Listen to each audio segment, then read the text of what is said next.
menabrak misalkan, mohon maaf, ketika kita ditabrak oleh orang yang mau benar tapi tidak mau salah dan dia sadar kalau dia salah. Nah itu akan muncul orang-orang seperti itu di jalan kita temui. Nah kita pelajari benar-benar itu apa ahlus sunnah wal jamaah. Ya, bukan hanya sebatas identitas tapi juga pedoman hidup kita. Nah kita mulai ya, ringan saja pembahasannya. Karena kalau ingin membahas masalah akidah ahlus sunnah wal jamaah, ini kan umum, karena aswaja sebagai bukan identitas, tapi sebagai pedoman hidup. Kalau kita mau membahas akidah ahlus sunnah wal jamaah, panjang. Ada kitab-kitab yang harus kita pelajari. Saya sengaja tidak membawa kitabnya karena ketika saya diberikan judul, ini bukan membahas akidah secara detail. Tapi implementasi daripada aswajahnya itu. Para jamaah sekalian adik-adik, rahimakumullah, aswajah singkatan daripada ahlus sunnah wal jamaah. Ahlu. Apa ahlu itu? Kelompok. Golongan. Sunnah ya sunnah. Apa makna sunnah? Makna sunnah secara istilah, secara bahasa, beda dengan secara istilah. Secara bahasa, apa sunnah itu maknanya? Membuat. Memunculkan. Nah, itu makna sunnah secara bahasa. Tapi secara istilah apa? Ma'udhifa ila Nabi sallallahu alaihi wasallam biqaulihi wa fi'lihi wa taqririhi. Nah, itu makna sunnah secara istilah. Apa itu? Apapun yang disandarkan kepada Nabi. Apa yang disandarkan? Perkataan, fi'il, apa fi'il? Perbuatan, wa taqririhi. Persetujuan Nabi. Yang tidak pernah dikatakan oleh Nabi, tak pernah diperbuat oleh Nabi. Tapi Nabi setujui perbuatan itu. Siapa yang berbuat? Sahabatnya. Siapa yang berbuat? Mungkin generasi setelah sahabat. Yang dilihat oleh sahabat, disetujui oleh sahabat. Pertanyaannya, kalau itu disebut dengan sunnah, padahal pelakunya generasi setelah sahabat. Kok itu bisa dikatakan sunnah? Karena kata Nabi dalam hadis riwayat Imam Bukhari itu, alaikum bisunnati. Hendaklah kalian berpegang teguh dengan sunnahku. Wa sunnata khulafa'ir rasyidin. Dan sunnah daripada khulafa' siapa khulafa' rasyidin? Sayyidina Abu Bakar, Sayyidina Umar, Sayyidina Utsman, Sayyidina Ali. Sebelum saya lanjutkan, supaya tidak menjadi pertanyaan yang panjang, membuat pusing kita. Kenapa sih, misalkan ada pertanyaan, kenapa sih khulafa' ar-rasyidin yang utama itu hanya 4? Hanya 4. Seperti Sayyidina Abu Bakar, Sayyidina Umar, Sayyidina Utsman, Sayyidina Ali. Padahal para sahabat di zaman itu banyak. Ada Sayyidina Hamzah, Sayyidina Abbas, Sayyidina Abdullah bin Abbas, Sayyidina Abdullah bin Umar, dan lain sebagainya. Yang paling junior lagi Sayyidina Anas bin Malik. Kenapa mesti Sayyidina Abu Bakar, Sayyidina Umar, Sayyidina Utsman, Sayyidina Ali? Karena 4 sahabat ini yang lebih awal untuk beriman kepada Nabi Sallallahu Alaihi Wasallam. Ketika diberikan penjelasan sekali, langsung beriman kepada Nabi. Beda halnya dengan sahabat-sahabat yang lain, punya proses dengan meninggalkan iman lamanya. Ada timbul keraguan-raguan sebelum betul-betul ditampakkan mukjizat. Tapi 4 sahabat ini tanpa banyaknya proses yang harus dicari, yang harus dituntut dari Nabi. Mereka ketika mendapatkan penjelasan, kadang-kadang ada yang tidak langsung Nabi jelaskan. Seperti siapa? Sayyidina Umar bin Al-Khattab. Sayyidina Umar beriman kepada Nabi SAW itu setelah mendengarkan surah Thaha yang dibacakan oleh adiknya. Thaha, ya. Sampai nanti ujung ayatnya itu yang dibaca Ar-Rahmanu 'alal 'arsy istawa. Surah Thaha inilah yang nanti akan dibahas mengenai akidah ahlus sunnah wal jamaah. Tapi kita tidak membahas masalah definisi detail secara Akidah Ahlussunnah wal Jamaah melalui ayat itu tak. Kita mau menjadikan gambaran-gambaran Ahlussunnah wal Jamaah itu sebagai pedoman. Jadi itulah kenapa di 4 sahabat itu disebut dengan Khulafaur Rasyidin. Jadi berpegang menjalankan sunnah itu tidak hanya kepada apa yang dilakukan Nabi, baik perkataan dan perbuatannya. Karena perintah Nabi, alaikum bisunnati. Hendaklah kalian berpegang teguh dengan sunnahku. Wa sunnata khulafa'ir rasyidin. Dan sunnah dari 4 sahabat ini yang diikuti oleh sahabat-sahabat yang lain. Ketika Nabi SAW sudah wafat, maka nanti ada generasi namanya tabi'in. Nah, apa yang dilakukan oleh Nabi, apa yang dilakukan oleh generasi tabi'in itu adalah dalam termasuk generasi salaf. Apa yang dilakukan oleh mereka bisa disebut dengan sunnah yang ditakrir, yang disetujui oleh sisa-sisa sahabat yang hidup di masa tabi'in. Itu juga sunnah. Maka lahirlah nanti ilmu fikih. Dalam fikih itu, sunnah itu ada nama lain. Ada mandub. Ya, sunnah itu ada nama lain. Ada mandub. Ada yang lainnya dan lain sebagainya itu. Jadi sunnah itu tidak hanya sebatas kalimat sunnah. Sunnah itu secara bahasa dibuat. Yang muncul tidak hanya Nabi melakukan, tapi bisa jadi sahabat. Apa contoh sunnah takriri itu? Yang Nabi tidak pernah ngomong, Nabi tidak pernah berbuat, tapi dilihat oleh Nabi, disetujui oleh Nabi. Seperti salat sunnah wudu. Salat sunnah wudu. Siapa yang melakukan itu? Sayyidina Bilal bin Rabah. Ada lagi yang membuat perbuatan yang tidak pernah dilakukan oleh Nabi, tidak pernah dikatakan oleh Nabi, yaitu masbuk dalam sholat. Siapa yang membuat masbuk dalam sholat? Mu'az bin Jabal. Dari perkataan Nabi itulah didefinisikan secara bahasa makna sunnah. Apa kata Nabi? Qad sanna lakum ya Mu'az. Qad sanna lakum ya Mu'az. Wahai Mu'az, engkau telah membuat sesuatu yang baru. Bid'ah. Sekalipun yang melakukan itu adalah tabi'in. Perbuatan yang dilakukan oleh tabi'in, dibuat oleh tabi'in, generasi salaf, setelah Nabi SAW tidak ada. Bisa jadi disunnahkan di dalam syariat. Maka hati-hati adik-adik dengan kelompok-kelompok yang seperti itu. Ya, kalau hanya sekedar, mohon maaf, kalau sunnah itu sekedar dianggap harus diisbatkan harus kepada Nabi dan perbuatannya harus diisbatkan kepada Nabi, maka perbuatan-perbuatan sahabat yang Nabi hidup pada saat itu pasti dilarang oleh Nabi SAW. Tidak ada masbuk sholat. Pertanyaannya, apakah Nabi pernah masbuk sholat? Tidak pernah, carilah riwayatnya. Buka bolak-balik kitab-kitab hadis, tidak pernah ditemukan. Kitab-kitab fikih, tidak pernah ditemukan. Sampai kiamat, kalau kita mau cari dalil tentang masbuk sholat yang dilakukan oleh Nabi, tak pernah ada. Nah, siapa yang membuat itu? Sahabat. Namanya apa? Mu'az bin Jabal. Kalau kaidah yang dipahami oleh mereka itu, sunnah itu harus dikatakan oleh Nabi, harus diperbuat oleh Nabi, maka pernyataan yang semacam itu akan menabrak nilai-nilai yang dipikirkan oleh para ulama generasi setelah Nabi wafat. Akan melenyapkan seluruh perbuatan-perbuatan yang dilakukan oleh sahabat ketika Nabi ada. Seperti contohnya Mu'az bin Jabal dan Bilal bin Rabah. Karena Nabi tak pernah contohkan itu. Nah, itu makna sunnah. Wal jamaah. Ya, wal jamaah ini didefinisikan oleh para ulama ada tiga. Al-jamaah itu, kata para ulama, siapa beliau yang mendefinisikan al-jamaah itu? Al-Imam Abul Hasan Asy'ari. Atau yang kita sering kenal dengan Imam Asy'ari. Inilah imam akidah ahli sunnah wal jamaah.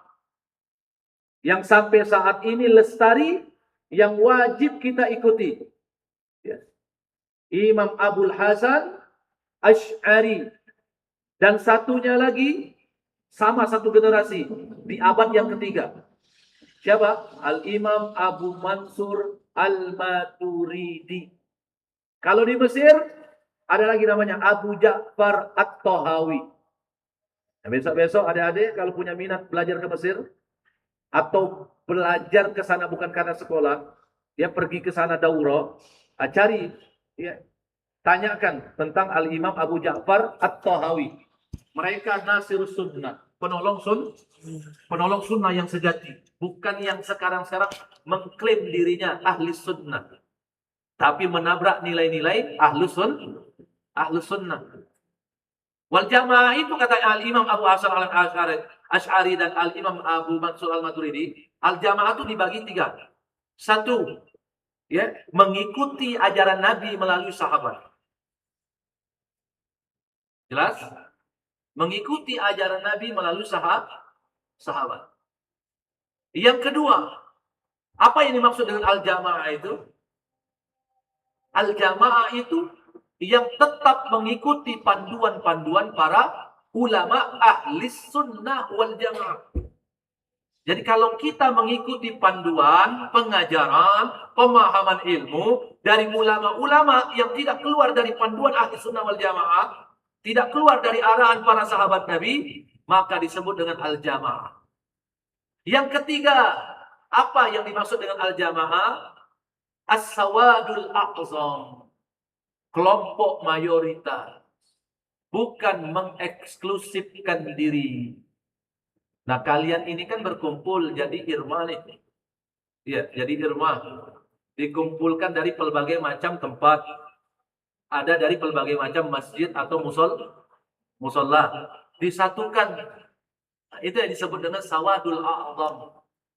Jangan mengeksklusifkan diri sendiri. Nah, jadi kalau ada kelompok-kelompok yang kalian tengok adik-adik, ya, yang suka mengeksklusifkan diri, lalu memandang golongan-golongan yang lain atau kelompok-kelompok yang lain, atau dengan dibangun dalam organisasi, memandang mereka itu dengan pemikiran, dengan pendapat yang menganggap mereka salah, ini khawatir kita bukan termasuk ahlus sunnah wal jamaah. Ya, nah ini penjelasan secara ringkas apa itu ahlus sunnah wal jamaah. Ya, penjelasan ringkas di awal saja. Intinya dari hadis Muslim, hadis yang diriwayatkan Imam Muslim dalam Sahih Muslim, tidak terdapat di dalam Sahih Bukhari. Jadi Imam Muslim murid daripada Imam Bukhari mengutip sebuah hadis, ya. Hadis ini berbunyi taraktu fikum amrayn. Bisa imla. Taraktu fikum amrayn. Kalau Anda bisa imla secara bahasa Arab, adik-adik bisa menulisnya dalam bentuk ejaan bahasa Indonesia. Taraktu, ini fi'lul madhi. Ya, taraktu fikum amrayn. In tamassaktum, fi'lul madhi lagi ini. In tamassaktum. Ini saya harapkan adik-adik benar-benar memegang hadis ini dan menghafalkannya. Ya, cuma jangan terjebak. Hati-hati secara tekstual. In tamassaktum bihima lan tadillu abada. Lan tadillu abada. Tadil, ya, pakai dhad. In tamassaktum bihima lan tadillu abada. Kitab Allah wa sunnati. Apa artinya? Taraktu, aku telah meninggalkan. Fikum, kepada kalian. Nabi tak mengatakan taraktu alaikum. Kepada itu kan kalau dalam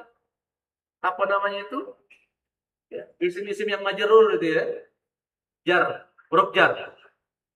Kalau kepada itu lebih cocoknya apa? Ila kan. Kenapa Nabi pakai fikum? Inilah yang harus kita belajar ilmu yang berkaitan dengan nahwu, ya, dan sharh. Tapi saya tidak menjelaskan masalah ilmu nahwu dan sharh, sedikit-sedikit saja. Taraktu fikum, aku telah meninggalkan fikum kepada kalian. Nabi tak pakai ilaikum, Nabi pakai fikum. Ya, ilaikum dengan fikum, intinya begini. Kalau ilaikum, Nabi meninggalkan sesuatu kepada kita, bisa jadi kita membekas. Ada sesuatu yang membekas pada diri kita. Kalau pakai fikum, ada sesuatu hal berupa alat. Dan itu bisa kita implementasikan sepanjang masa kita hidup. Sepanjang kita hidup. Tapi kalau Nabi menggunakan ilaikum, bisa jadi tidak berupa alat. Sebuah nasihat-nasihat yang tidak dialatkan, tidak dibukukan, tidak tidak bisa kita lestarikan sepanjang masa hidup kita itu. Maka Nabi mengatakan, taraktu fikum. Aku tinggalkan dua hal. Amroin, perkara, bisa dikatakan dua perkara, bisa dikatakan para ulama, guru-guru kami mengatakan amroin itu dua pusaka. Karena Quran dan Sunnah itu kan pusaka bagi umat mukmin muslim. In tamassaktum bihima, tamassaktum bihima. Apabila kalian berpegang teguh. Apabila kalian telah berpegang teguh bihima, dengan kedua warisan dari Nabi. Ya, apa yang ditinggalkan oleh Nabi? Lan tadillu abada, tidak akan pernah tersesat sama sekali. Kalau sudah mengatakan lan, tidak akan, itu pasti tidak ada kemungkinan lagi. Kenapa bisa tidak terjadi kemungkinan sama sekali? Karena yang kita pegang teguh, yang kita jadikan pedoman adalah Quran dan Sunnah. Quran dan Sunnah. Nah, itulah kata Nabi, kitabullah, Al-Quran dan sunnati. Apa makna sunnati? Apa yang Nabi perbuat, apa yang Nabi katakan, yang disandarkan kepada Nabi Shallallahu Alaihi Wasallam. Nah, itu makna sunnah yang sudah kita jelaskan di awal tadi. Namun dari hadis ini ada kelompok-kelompok tertentu yang menjadikan sebuah dalil yang tujuannya adalah untuk memerangi kaum muslimin pada umumnya, yang melakukan perbuatan-perbuatan yang dianggap oleh mereka menyimpang dari sunnah Nabi. Tadi sudah saya bahas kan, ada perbuatan yang tidak dilakukan oleh Nabi, tidak dikatakan oleh Nabi, tapi dianggap sunnah. Namanya sunnah takririyah. Jelas? Paham? Ada juga yang disebut dengan sunnah secara fiqhiyah, manduban. Nah, itu yang dilakukan generasi-generasi setelahnya. Bisa jadi para tabi'in, tabi'ut, tabi'in dan ulama-ulama setelahnya sampai saat ini disebut juga dengan sunnah atau manduban. Nah, jadi banyak istilah-istilah sunnah, apalagi di dalam fikih. Jadi jangan terjebak dengan definisi-definisi yang sangat-sangat tidak detail, tapi dijadikan sebagai alat untuk menyerang kaum muslimin pada umumnya. Apapun amalan yang ada di Masjid Agung ini, adik-adik, di Masjid Agung ini, ya, saya siap pasang badan untuk berdiskusi kepada kelompok-kelompok yang kayak itu. Karena di tahun 2009-2010, ya, waktu saya masih kuliah, saya kan kuliah awal-awal kuliah di tahun 2008, 2010. Awal-awal saya kuliah. Mungkin adik-adik masih kecil ya. Di tahun 2008, 2009, umur berapa lah kira-kira itu? Masih SD. Saya waktu itu di kuliah. Di umur-umur itu saya sudah berdiskusi dengan kelompok-kelompok itu. Di tahun 2009 itu sudah ada sosial media. Mulai dari tahun 2007 sudah ada sosial media. Namanya Friendster. Friendster. Mulai berkembang, muncul yang namanya Facebook tahun 2009. Karena saya punya Facebook untuk pertama kali sampai saat ini. Saya masih setia dengan satu akun. Dengan akun saja saya setia, apalagi dengan istri. Ini pelajaran buat kalian itu. Ya, pelajaran buat kalian. Nanti akan memahami masalah sunnah juga dari Nabi. Ya, ada sunnah secara khususnya, ada sunnah secara umumnya. Tidak semua sunnah itu dilakukan. Kenapa? Karena ada sunnah khususiyah yang dilakukan, hanya bisa dilakukan oleh Nabi. Contohnya kesetiaan terhadap pasangan. Jangan terjebak nanti nyomot ayat cuma modal terjemahan, lalu kalian tidak punya kesetiaan terhadap pasangan. Hati-hati. Nabi menikah untuk kesekian kalinya itu pun karena berdasarkan wahyu.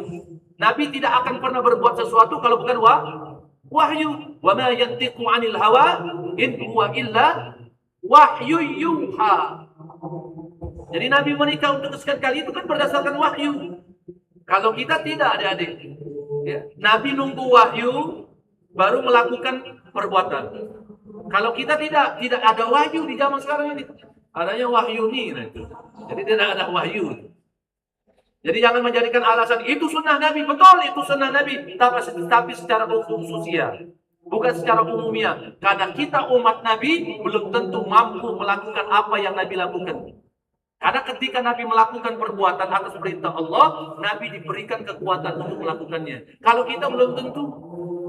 Walau kita banyak duit sekalipun. Walaupun kedudukan kita mapan sekalipun. Belum tentu bisa kita lakukan. Adik-adik, para jamaah sekalian. Jadi memahami Al-Quran dan Sunnah ini butuh penjelasan dari para ulama. Tidak akan bisa. Lumayan cukup ini ya. Tidak akan bisa kalian memahami Quran dan Sunnah secara polosan. Tahu secara polosan? Al-Quran ambil, comot terjemahan, langsung diimplementasikan. Tidak bisa. Kalau tidak percaya, silakan. Apalagi nanti kalau kalian comot ayat-ayat yang berkaitan dengan mutasyabihah. Ada hati-hati nih, mutasyabihah. Contoh, Ar-Rahmanu 'alal arsy istawa. Allah beristiwa. Akidah Ahlussunnah wal Jamaah, ya, akidah Ahlussunnah wal Jamaah yang betul-betul, kalaupun dia tidak mentakwil, paling tidak mentafwid. Apa mentafwid itu? Ya kembalikan saja kepada Allah Subhanahu wa taala. Karena Allah yang berkalam. Ya. Tapi ada kelompok-kelompok yang tidak mau bertakwil, tapi menjisimkan Allah. Ini bahaya ini. Contoh apa? Ar-Rahmanu 'alal arsy istawa. Dia mengatakan tidak mau mentakwil, tapi menganggap Allah beristiwa seperti duduk seperti kita. Duduknya seperti kita. Kayak saya nih sekarang duduk nih. Ini anggaplah aras. Nah Allah itu dianggap beristiwa seperti ini. Sama saja lebih parah itu. Ya, mending mentakwil dengan alat-alat tertentu yang tidak melenceng dari syariat. Seperti di dalam kitab Al-Ibana, Imam Abul Hasan Asy'ari mentakwil, ya, mentakwil, ya, ayat yang Ar-Rahmanul 'alal arsy istawa. Istawa itu ditakwil oleh Al-Imam Abul Hasan Asy'ari dan dinukil oleh Imam Bukhari. Apa makna istawa itu? Istaula, menguasai. Pertanyaannya, kenapa Allah menciptakan aras? Tujuan Allah menciptakan aras itu adalah menunjukkan kemahabesarannya dengan makhluk yang Allah ciptakan itu. Karena kan makhluk ciptaan yang paling besar adalah aras. Dunia ini, adik-adik sekalian, kalau dibandingkan dengan aras, diumpamakan oleh Nabi seperti cincin yang dibuang, ya, dilemparkan di tengah padang pasir yang sangat luas. Nah itulah ibarat dunia kita ini. Saya ulang lagi, apabila bumi ini 7 lapis langit, 7 lapis bumi, beserta surga dan neraka, ya, beserta kolamnya Allah, kolam penahnya Allah, ya, semuanya dilipat, diperumpamakan oleh Nabi seperti cincin, dilemparkan kepada pasir yang sangat luas. Itulah perbandingan kita dengan arasnya Allah. Cuma aras Allah yang begitu besar, jangan sampai dihayal oleh pikiran kita. Oh, kalau arasnya Allah besarnya seperti ini, lalu bagaimana Allahnya? Ini bahaya ini. Ini bukan akidah Ahlussunnah wal Jamaah. Intinya akidah Ahlus Sunnah wal Jamaah itu memasrahkan semua apa yang menjadi urusan Allah terhadap Allah itu sendiri. Dan tidak perlu kita memikirkannya karena Allah telah memberikan batasan pada akal pikiran kita yang tidak akan mungkin bisa sanggup memikirkan zatnya. Ya, akal kita tidak akan mampu memikirkan zat Allah Subhanahu wa taala. Jangankan zatnya, makhluk Allah yang begitu besar seperti arus saja tidak akan kita mampu pikir. Jangankan arasnya Allah. Saya tanya, kita yang masih di dalam bumi ini, bisa tidak kita mampu memikirkan bentuk luaran atmosfer? Bisa tidak? Tidak bisa. Apalagi aras. Belum lagi 7 semesta, galaksi. Ada galaksi yang disebut dengan ahli ilmu ya, Bima Sakti. Galaksi ini. Gak usah memikirkan galaksi. Kita pikirkan saja dari ujung bumi ke ujung sananya lagi. Tidak akan bisa kita pikirkan. Sampai saat ini pun kita belum bisa memikirkan bagaimana kutub utara, kutub selatan. Tidak bisa. Saking Allah bataskan sebatas-batasnya, seminim-minimnya batasan pada akal pikiran kita. Maka kita tidak akan bisa sanggup memikirkan zatnya Allah Subhanahu wa ta'ala. Makanya judul yang diberikan kepada saya sebenarnya itu adalah judul yang bersifat implementasi aswaja, bukan penjelasan tentang aswaja. Walaupun saya paparkan sedikit tentang penjelasan definisi aswaja. Nah, pada intinya kita ahli sunnah wal jamaah itu tetap berupaya bagaimana mengimplementasikan perintah atau larangan yang harus kita jauhi yang termaktub di dalam Al-Quran maupun sunnah Nabi Shallallahu Alaihi Wasallam dengan semaksimal mungkin. Perintah sholat 5 waktu dikerjakan dengan baik. Tapi ingat adik-adik, baik yang laki-laki maupun yang perempuan yang ada di belakang, setiap kali Allah perintahkan ibadah seperti sholat, Allah menggunakan kata perintah ya, dengan kata qama yaqumu aqimis shalah. Kenapa Allah tak mengatakan waf'alus shalah? Kenapa Allah mengatakan aqimis shalah? Apa aqimis shalah itu? Qama yaqumu. Apa arti qama yaqumu? Tegak. Kalau Allah sekedar mengatakan laksanakan salat, Allah tak menggunakan kata qama yaqumu atau aqimis shalah. Tapi Allah menggunakan qama yaqumu aqimis shalah. Salatmu, salat kalian adik-adik, jangan hanya sebatas dilaksanakan, tapi betul ditegakkan dengan pelbagai macam elemen-elemen yang berkaitan dengan salat. Apa itu? Syarat sah salat. Kalian harus paham. Rukun salat, sebab-sebab yang membatalkan salat. Apalagi sebab-sebab yang membatalkan salat itu bagian daripada syarat sah salat. Makanya sebelum saya hadir tadi, kalian kajian fikih dulu. Kalian mempelajari fikih tujuannya adalah mengikuti instruksi Allah dalam melaksanakan sholat dengan kata aqimi. Nah, itu makna aqimi di situ. Makanya ini saran buat adik-adik, kalau bisa mulai sekarang ada upaya untuk belajar ilmu nahwu, ilmu sharaf. Apakah telat? Tidak sama sekali. Banyak ulama-ulama terdahulu, saya kasih tahu ya. Banyak ulama-ulama terdahulu, tabi'ut tabi'in, generasi tabi'ut tabi'in, yang belajar agama itu, mulai dari umur 35 ke atas. Saya tidak bisa sebutkan satu persatu. Ya, karena ini menyangkut waktu, tapi saya informasikan. Masih banyak ulama-ulama tabi'ut tabi'in, ya, tabi'ut tabi'in. Yang mereka itu belajar agama di atas umur 35 tahun. Tapi menjadi ulama. Kok bisa? Karena mereka fokus. Memang ujian kita di akhir zaman ini tidak seperti mereka. Berat sekali adik-adik. Apalagi terhadap ponsel kita. Barang ini tidak bisa dihukumi. Apa hukum handphone? Tidak bisa dihukumi. Alat tidak bisa dihukumi. Yang dihukumi adalah penggunanya. Tinggal tergantung bagaimana cara kita menggunakan. Ingat, apapun yang terjadi dengan ponsel ini, apapun yang terjadi, mau itu perbuatan yang baik atau buruk, tetap ponsel ini tidak bisa dihukumi. Karena ponsel ini alat yang dihukumi baik atau buruknya adalah perbuatan dari si penggunanya. Penggunanya ini. laptop. Nah, menggunakan laptop. Kalau kalian pakai laptop buat live streaming, bisa jadi pahala. Ya, bisa jadi pahala dan hidayah. Tapi kalau laptop itu dipakai buat sesuatu yang buruk, perbuatan yang maksiat, maka kalian akan mendapatkan ganjaran seperti apa yang kalian perbuat. Makanya adik-adik, ya, memang generasi kita yang hidup di zaman sekarang banyak ujian-ujian yang benar-benar kita harus kuatkan diri kita, iman kita, termasuk akidah kita. Makanya bagus live streaming ini diadakan supaya untuk mengcounter daripada aliran-aliran kelompok-kelompok yang menyesatkan, termasuk orang-orang yang tersesat dalam perbuatan maksiatnya. Seperti sekarang LGBT, boti itu, LGBT. Jangan sampai, saya perlu informasikan kepada kalian.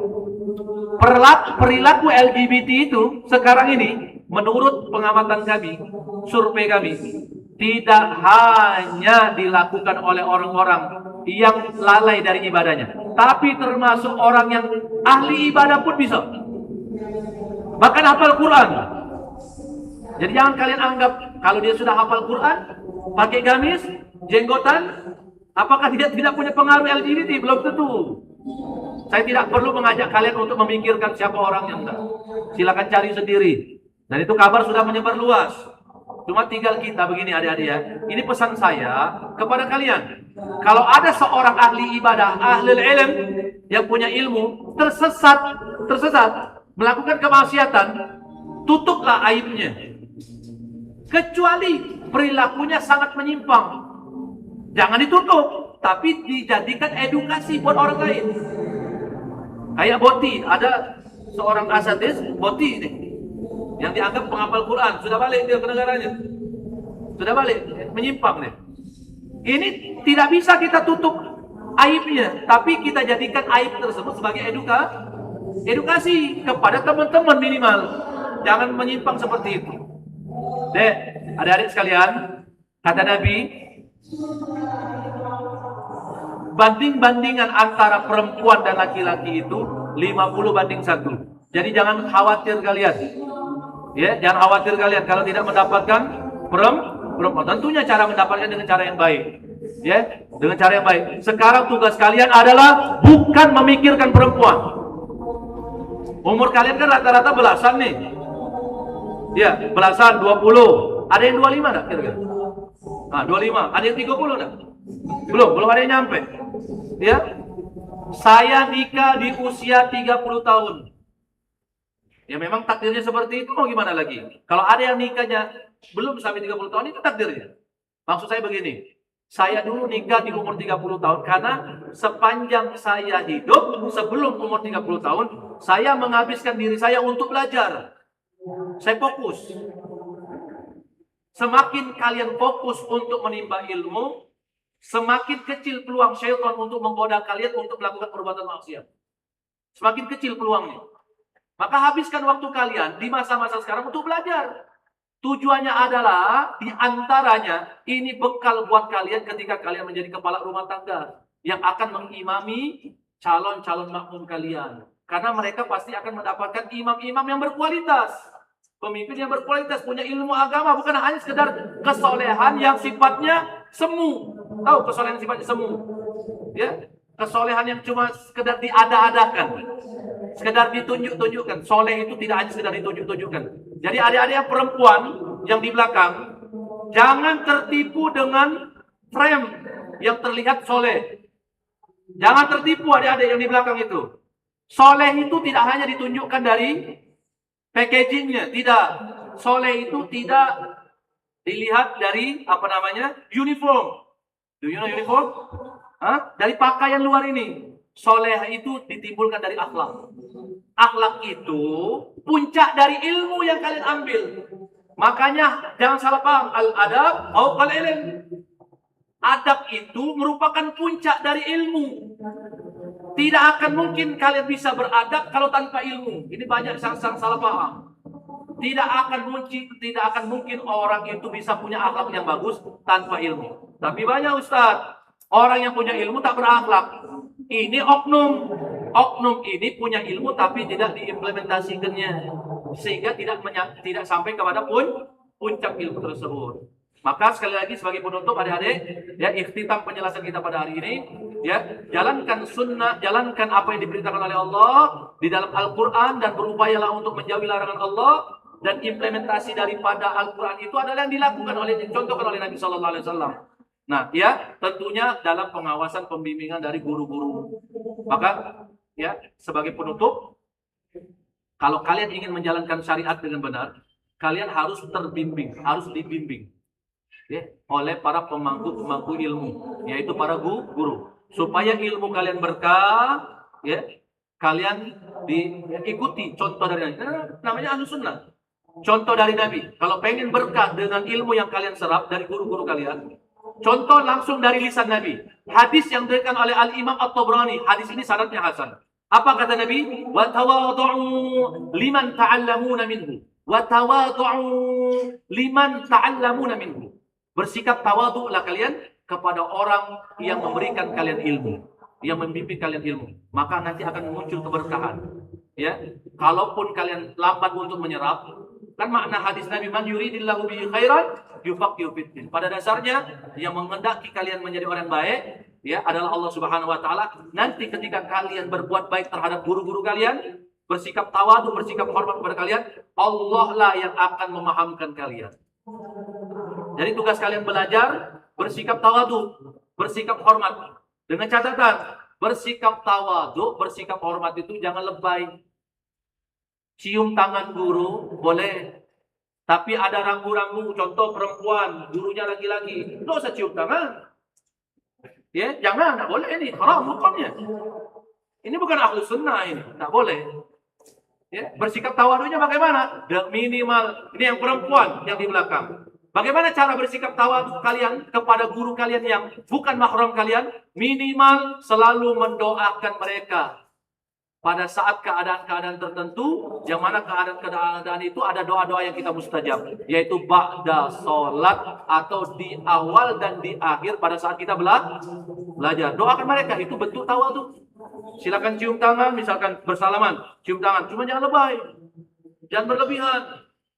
Ya, ini banyak di sosial media terlalu berlebihan. Mesti menjongkok-jongkok. Jangan seperti itu. Tawadhu yang dimaksudkan oleh Nabi itu bukan seperti itu. Ya, menjaga tata krama itu tawadhu. Itu bersikap hormat kepada guru kalian. Wallahu a'lam. Mungkin ada sekitar 8 menit atau mungkin dilebihkan sedikit. Saya nanti akan meninggalkan tempat karena saya harus mengejar tempat yang di sana kami itu diharapkan untuk sholat zuhur secara berjamaah. Makanya ketua Irma atau pengurusnya yang menghubungi saya, ya, minta jam 11 kemarin. Kalau bisa saya minta setengah 11 boleh enggak? Nah, paling tidak kalau dari sini OTW setengah 12 bisa terkejar. Karena kan azan sekarang 12 lewat 7 ya, 12 lewat 8. Kita 8 atau 7 menit kami persilakan pada adik-adik yang mau didiskusikan. Alhamdulillah, tadi telah kita dengarkan bersama-sama penyampaian materi agama yang telah disampaikan oleh guru kita. Selanjutnya kami persilahkan kepada teman-teman ikhwan yang ingin bertanya, silakan untuk mengangkat tangannya. Dan bagi para teman-teman akhwat yang ingin bertanya, silakan untuk menulis di kertas.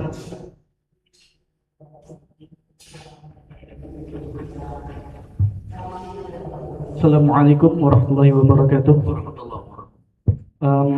Izin bertanya, Ustaz Al-Fakir ingin bertanya mengenai bagaimana cara kita untuk menyikapi terhadap kelompok-kelompok radikal yang sembunyi dalam semboyan mulia dengan manhaj salaf. Karena buka sedikit cerita, Al-Fakir dulu pernah ditentang oleh beberapa orang dari kelompok tersebut, dan mereka menentang perbuatan atau amalan-amalan yang kita lakukan dengan sebutan bid'ah. Bahkan mereka mengeluarkan dalil wasyarul umuri muhdatsatuha wa kullu bid'atin dhalalah wa kullu dhalalatin finnar. Lalu bagaimana cara kita untuk menyikapi kelompok-kelompok tersebut, Ustaz, agar mereka itu tidak terlalu radikal terhadap kita? Baik, terima kasih. Baik, ada beberapa hal. Secara singkat ya, kita agak cepat. Bagaimana cara menyikapi kita? Pertanyaan seperti ini, pertanyaan seperti antum, itu adalah pertanyaan yang pernah saya tanyakan berapa belas tahun yang lalu. Bagaimana cara menyikapinya? Nah, dijelaskan oleh guru saya, bukan Andi Juliadi, bukan. Pertama, kita harus belajar menguasai berbagai macam dalil. Menguasai itu bukan berarti menghafal, bukan. Ini banyak yang salah. Menguasai itu ambil dalil, pahami ilmu alat. Belajar ilmu nahwu, sorof, balaghah, ma'ani, mantiq, bayan, badi, ma'ani dan lain sebagainya itu. Ilmu usul fikihnya, ilmu fikihnya, nasikh wal mansukh dipahami. Kalau tanpa itu kita tidak bisa menyikapinya secara to the point atau face to face. Kalau memang tidak bisa menyikapi ini dengan tahapan yang ini, yang kedua, ya, kita mempelajari, memahami dasar-dasar dengan menerapkannya minimal di lingkungan kita saja. Tanpa menghiraukan anggapan-anggapan atau statement mereka. Karena kalau kalian melayani 2013 dan memutuskan diri untuk tinggal di sana, bekerja sekaligus belajar. Jadi sanad ilmu saya ini bersambung juga dengan mereka. Ya. Salah satu di antaranya Syekh Amir Bahjat. Saya juga pernah duduk di majelis Syekh Saleh Al-Fauzan. Nah, bayangkanlah, orangnya masih ada. Umurnya 90-an. Itu kan ulama-ulama andalan kelompok-kelompok Wahabi itu. Gitu ya. Tapi ingat, di antara perbedaan pasti ada kesamaan. Maka jangan terlalu benci itu. Karena dulu saya itu, ini pelajaran buat kalian. Saya dulu terlalu benci. Khawatir terlalu benci itu akan menjadi suka. Nah ini warning buat kalian. Ya, bencilah perbuatan mereka yang suka membid'ahkan dengan gampang. Menyala-nyalakan dengan gampang, padahal perbuatan kita itu punya dalil, punya dasar. Saya tidak bisa sebutkan dasar-dasarnya, seperti perbuatan-perbuatan yang dilakukan, yang masih dilestarikan oleh guru-guru kita di Masjid Agung. Misalkan, zikir ba'da sholat dijaharkan, ada dalilnya. Ya, saya akan bisa tunjukkan dalilnya itu hukumnya sunnah. Nah, namun nanti dalam penafsiran para ulama 4 mazhab berbeda-beda. Tapi waktunya tidak akan bisa kita pakai karena waktunya belum ada. Jadi tahapannya ada 2, ya. Sudah 2 saya sampaikan. Pertama, kalian mau tidak mau belajar. Jadi sebelum kalian betul-betul paham, jangan anggapi mereka. Jangan tanggapi mereka, jangan layani mereka. Karena mati konyol nanti. Ujungnya timbul pertanyaan, Ionian naik lagi. Nah, kata Ionian itu bahaya itu. Ujung-ujungnya, Ionian. Nah, mulai kaget. Nak memanjangkan jenggot. Padahal jenggot itu bukan karena Wahabi. Jenggot itu punya sunnah. Mulai nanti mau memangkas celananya. Padahal itu bukan punya Wahabi. Itu punya sunnah. Ingat, guru-guru kita, para habaib, para kiai-kiai kita, itu tetap lebih mengatakan lebih afdol kain yang di atas mata kaki. Itu lebih afdol, bukan hanya Wahabi. Banyak salah paham, termasuk Sayyidina Abi Umar. Sanad ilmu saya menyambung kepada beliau. Kenapa menyambung? Karena saya punya guru namanya Kiai Haji Ahmad Idris Kailani. Itu ya. Saya termasuk generasi pertama murid-murid beliau. Generasi pertama saya di Al-Badar, Pondok Pesantren Al-Badar itu. Kalau kalian tahu ya, pondok punya beliau. Saya belajar dengan beliau itu. Walaupun nanti beberapa tahun saya tersesat. Bayangkan ya, adik-adik, ini gambaran buat kalian yang sampai terjadi pada saya. Pada saat saya tersesat, guru-guru saya di Palembang ini saya ajak diskusi. Nah, bayangkan. Tapi kalah telak. Tetap kalah telak. Guru-guru saya di Palembang ini saya ajak diskusi. Bahkan guru saya yang di Bekasi itu, Kiai Nur Ali itu, saya ajak diskusi. Akhirnya kalah telak juga saya. Nyahok juga itu. Jangan kalian pikir guru-guru kita di sini, di Masjid Agung ini, yang difungsikan, mereka terlihat kayak minim akan ilmu. Karena kenapa? Mereka kadang-kadang berbicara penjelasan, bukan langsung kepada teks hadis. Ini jangan salah paham. Guru-guru kita itu sebenarnya menjabarkan hadis bukan karena teks hadisnya. Seperti kelompok-kelompok itu tadi. Mereka itu langsung kepada teks hadis. Contoh, ya. Wa syarrul umuri muhdatsatuha wa kullu muhdatsatin bid'ah wa kullu bid'atin dhalalah wa kullu dhalalatin finnar. Kalau secara teks hadisnya, mungkin kita bertanya, Ioninya nih, apa yang kita lakukan ini tidak ada. Padahal bukan seperti itu dalam memahami sunnah. Nah, makanya tadi di awal, sebelum saya mengajak kalian untuk mengimplementasikan Al-Quran dan Sunnah, saya akan mendefinisikan dulu secara dasar. Apa itu akidah Ahlussunnah wal Jamaah? Rupanya akidah Ahlussunnah wal Jamaah itu bukan seperti sependek apa yang kita dapatkan. informasinya dari kelompok-kelompok tertentu. Nah, dari pertanyaan antum tadi, itu sudah saya tanyakan belasan tahun yang lalu. Bagaimana cara menyikapi